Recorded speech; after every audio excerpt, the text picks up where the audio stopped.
Leads టెస్ట్లో team India అనూహ్యంగా కుప్పకూలింది. తొలి రోజు పూర్తి డామినేట్ చేసిన భారత్ రెండో రోజు తొలి సెషన్ ఆరంభంలో బాగానే ఆడింది. కానీ లంచ్కు ముందు వరుస వికెట్లు కోల్పోయి మరింత భారీ స్కోర్ చేసే అవకాశాన్ని చేజార్చుకుంది. ఓ దశలో 3 వికెట్లకు 430 పరుగులతో పటిష్ట స్థితిలో నిలిచిన భారత్ ఆ తర్వాత అనూహ్యంగా తడబడింది. చివరి 7 వికెట్లను కేవలం 41 పరుగుల వ్యవధిలోనే కోల్పోయింది. దీంతో 3 బ్యాటర్లు సెంచరీలు చేసిన టీమిండియా 500 పరుగుల మార్కును దాటలేకపోయింది. జైస్వాల్, గిల్, పంత్ సెంచరీలతో సత్తా చాటారు. నిజానికి రెండో రోజు ఆట ప్రారంభించిన భారత్ తొలి సెషన్ను వికెట్ కోల్పోకుండానే ముగించేలా కనిపించింది. ఈ క్రమంలోనే పంత్ టెస్టులో తన 7వ సెంచరీని కొట్టాడు. ఇంగ్లాండ్ బౌలర్లపై ఎదురుదాడికి దిగిన పంత్ సిక్సర్తో శతకాన్ని పూర్తి చేసుకున్నాడు. ఈ క్రమంలోనే గిల్, పంత్ జోడీ 4 వికెట్లకు 200+ పార్ట్నర్షిప్ సాధించారు. అయితే గిల్ 147 రన్స్ చేసి 4వ వికెట్గా అవుట్ అయ్యాడు.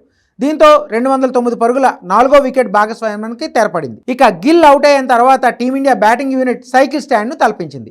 7 ఏళ్ల తర్వాత టెస్ట్ మ్యాచ్లో ఆడుతున్న కరుణ్ నాయర్ 1 పరుగు కూడా చేయకుండానే అవుట్ అయ్యాడు.